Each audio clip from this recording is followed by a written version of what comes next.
За сайн байцгаана уу. Та бүхэндээ энэ өдрийн мэд төшүүлье. Сүхбаатар аймгийн Төвшин Жирээ сумын өнөөдөр 3 дугаарийн малчин залуу яач Дамдингийн Бүнчин гэдэг хүн байна. Сүхбаатар аймагт уур амьсгалын өөрчлөлтийн нөлөө жилээс жилд тодорхой мэдрэгдэх болсон.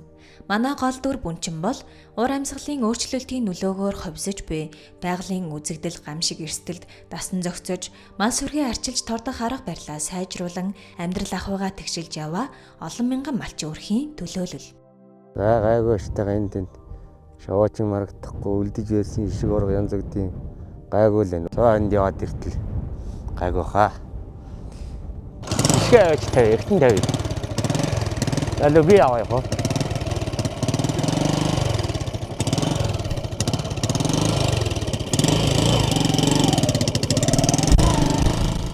Цагийн гатуу хөлтөө янз бүрийн юмыг аав ээжээсээ үлж байгалаа цагаараа ажиглаж ямар үед нь малаа ортолох вэ, ямар үед нь малаа гаших вэ гэдгийг ээж аваасаа эрхэмлж өдийг хүртэл сурсаа. Цагуурын онцгой гэнтийн одоо ийм үзэгдэл орон цагт бол мөндөр тэр үер буух эрсдэлтэй 20 онд их мөндөр болж сонгуулаар сонгуулаа өгөөд ирээд мөндөр буугаад хонь малдаа залгаж чадахгүй ингээд их мөндөрт 300-аад ямаага хүлж байлаа. Эргэж хэдэн малаа бас өсгөж үржүүлээд 24 оны зодонд хэдэн малаа хүлсэндээ тэгээд анхны засаа тэр их ороод хоёр дахь засаа ирдөө тэгээд боогод авсан. Ямар техник явахгүй. Тэгээд мориороо л юм. Тэр үл нэг морил хэрэг болсон.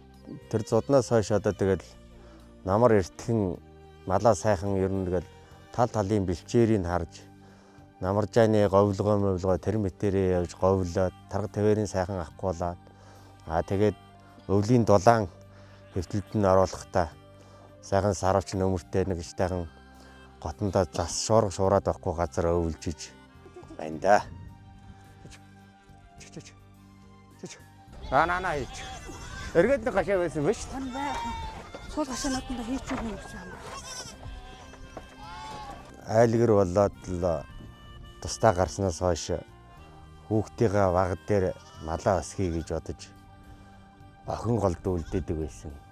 Одоо ингээд зуд зурхан болоод энэ байгаль цаанаас нь гавчаад өвс ногоо орохгүй болоод ирэхий алдад бол ер нь бас олон чанаргүй олон мал байснаас чанартай зөөхөн таваарлаг тийм алтай болъё гэсэн одоо бодол төрсөө.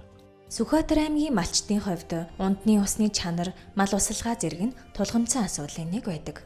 Сүүлийн жилүүдэд хор тундсны хэмжээ багасч, хангачиг нүүрлэж буй булаг шаанд гол горих татрах шалтгаан болж байна. Иймд Төвшин Жирээ суманд булгуудыг хашиж хамгаасан нь малчдын амжиргаанд дэмтэй төдийгүй байгалаа хайрлсан үйл хэрэг болжээ. Булаг руугаа явж байна. Булгаасаа булгатаа малаа асалдаг, булгаасаа бас хаяа өдний усаа авчдаг. Энийг ингээд ашигын үйл ажиллагаа бол адаг төслийн хэрэгжүүлсэн хамгаалт юм аа. Ингэж хэрэгжүүлэх нь хэрэгтэй юм байна шүү. Ундраг өвн дарагдахгүй сэргэж байна. Булгийнхаа ихийг хамгаалж хашгин чухал юм байна л гэдгийг үе уламжил болгож хэлье да.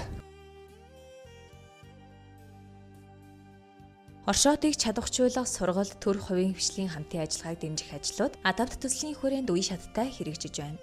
Үүний нэг жишээ нь Төвшин Жирээ сумын Батбих найрамдал хоршооны гишүүн өрхүүд мэдлэг ур чадвараа нэмэгдүүлэхийн зэрэгцээ мах цагаан эдээгээ хоршоогоороо дамжуулан борлуулж өрхийн орлогоо тогтвортой нэмэгдүүлж буй явдал юм.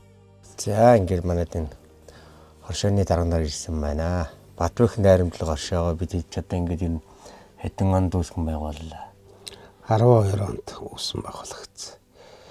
99 өрхөөр эхэл байгуулагдаа. Тэгээд ноос арш шир юурамшуул олох зорилгоор 150 өрх бас багшаалаад энэ янз бүрийн борлуулахад бол биднэрт бас ийш тийшээ тавьж Улаанбаатар орж борлуулна гэхгүйгээр эндээ өгөөд эдмэр маань дэшин дээр өндөө өгөөд тогтвол биднэрт бас нэг хол явна гэхгүй даваа талын ашиг бас байна.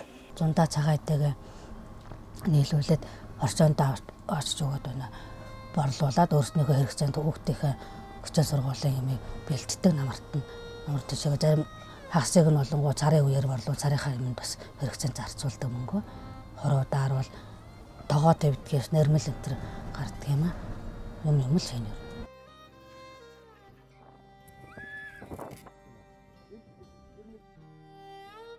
Бидний баталгаа, амьдралын баталгаа бол хэдэн малгүй бол бид нэр амьдрал хэцүү.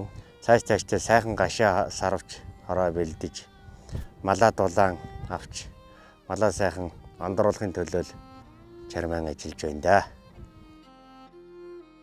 Уур амьсгалын өөрчлөлтөд асан зохицно гэдг нь зөвхөн эрсдэл төсвөртэй байхын нэр биш.